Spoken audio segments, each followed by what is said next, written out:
Shri Bhuvi properties private limited వారి 7 hills future city ఇప్పుడు మన సాగర్ హైవేలో నమ్మకానికి అమ్మలాంటిది మన భూవి ప్రాపర్టీస్. నమస్తే, వెల్కమ్ టు వ్యూహం మీడియా. ముందైతే ఈ వీడియో చూడండి, ఎంత క్రూరంగా మాట్లాడుతున్నాడో.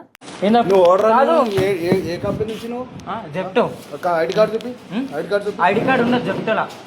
ఐడి కార్డు ఉండదు చెప్తా. ఐటమ్ ఎందుకు తీసుకుంటారు? ఐటమ్ ఎందుకు తీసుకుంటారు? ఆర్గ్యుమెంట్ చేసినా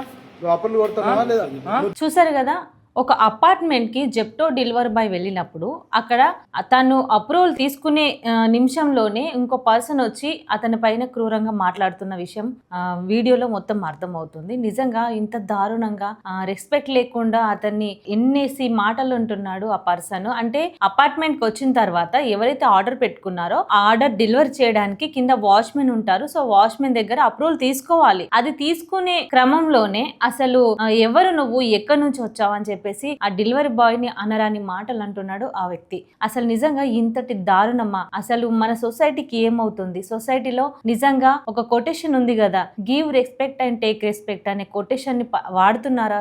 అసలు ఒకరికొకరు మర్యాద ఇచ్చుకోవట్లేదు. కనీసం ఆ పర్సన్ ఎక్కడి నుంచి వచ్చాడు, ఎక్కడి నుంచి డెలివరీ చేసుకున్నారు, ఎవరు చేసుకున్నారు, అపార్ట్మెంట్ లో ఎంతో మంది ఉంటారు కాబట్టి సడన్ డీటెయిల్స్ తీసుకొని ఆ తర్వాత తన మీద రియాక్ట్ అవ్వాల్సింది. కానీ ఇంత దారుణంగా ఆ డెలివరీ బాయ్ ని అసలు ఏ మాత్రం మర్యాద లేకుండా ఇష్టరాని మాటలు మాట్లాడుతున్నాడు ఆ వ్యక్తి.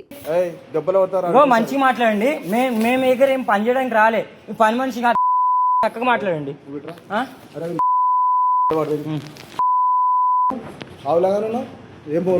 మంచిగా మాట్లాడండి. వచ్చినావు పని చూసుకొని పోవాలి. నేను అదే చేస్తున్నా కదా. అయితే ఇలాంటి వాళ్ళ మీద ఖచ్చితంగా చర్యలు తీసుకోవాలని చెప్పేసి కింద కామెంట్లో కూడా చాలా మంది కూడా చెప్తున్నారు. పోలీస్ స్టేషన్కి వెళ్ళి కేసు పెట్టాలి, యాక్షన్ తీసుకోవాలి, ఇవన్నీ మాట్లాడుతున్నారు. అంటే చిన్న విషయము, ఇన్ఫర్మేషన్ లేకుండా ఏ పర్సన్ ఒక లొకేషన్కి రావడం అనేది జరగదు. అది కూడా డెలివరీ బాయ్ కాబట్టి ఖచ్చితంగా ఎవరనేది ఆర్డర్ చేశారు, అసలు ఎవరనేది ఆర్డర్ చేశారు, ఎక్కడి నుంచి వచ్చారు, ఎక్కడి నుంచి డెలివరీ వచ్చింది అని చెప్పేసి డీటెయిల్స్ తీసుకోవాలి. అపార్ట్మెంట్స్ లో ఉన్న ప్రతి ఒక్కరు కూడా ఈ డీటెయిల్స్ తీసుకుంటారు. ఖచ్చితంగా ఎవరు ఊరికే డెలివరీ ఇవ్వడానికి రారు. ఒకవేళ వచ్చినా ఆ పర్సన్ ఎందుకు వచ్చాడో ఆ పర్స్పెక్ట్ ఉంటుంది కాబట్టి ఆ ఇన్ఫర్మేషన్ తెలుసుకునే విధానం అనేది ఉంటుంది. నిజంగా ఎటువంటి మర్యాద లేకుండా ఆ డెలివరీ బాయ్ ని క్రూరంగా మాట్లాడుతున్నాడు ఆ వ్యక్తి. అసలు ఈ హైదరాబాద్ సిటీలో ఎన్ని అపార్ట్మెంట్స్ ఉన్నాయి? అలాగా హైదరాబాద్ సిటీలో చాలా మంది వందల కొద్దీ పనిచేస్తున్నారు.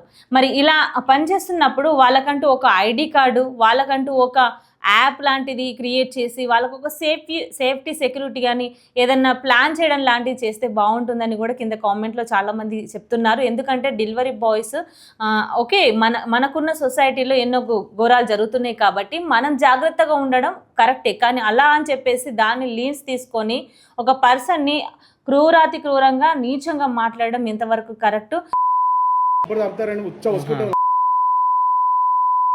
నాతో మాటలు మాట్లాడి ఇవా మాటలు మాట్లాడి మీరు మంచిగా మాట్లాడండి. ఫస్ట్ ఇన్నిగానో మాటలు మాట్లాడి సార్ మీరు మంచిగా మాట్లాడండి, రెస్పెక్ట్ ఇవ్వండి అని చెప్పేసి అంటున్నా కూడా ఆ వ్యక్తి ఏ మాత్రము రెస్పెక్ట్ ఇవ్వకుండా ఘోరంగా మాట్లాడుతున్న పరిస్థితి అయితే ఆ దృశ్యంలో కనిపిస్తుంది. మరి ఎందుకు ఇలా చేస్తున్నారు అనేది కూడా ఆలోచించాలి. ఒక డెలివరీ బాయ్ వాచ్మెన్ దగ్గరికి వెళ్ళి అతని అప్రూవల్ తీసుకొని పైకి వెళ్ళాలి. అది జరిగే క్రమంలోనే జరిగినప్పుడు నార్మల్ గా కూడా అడగొచ్చు.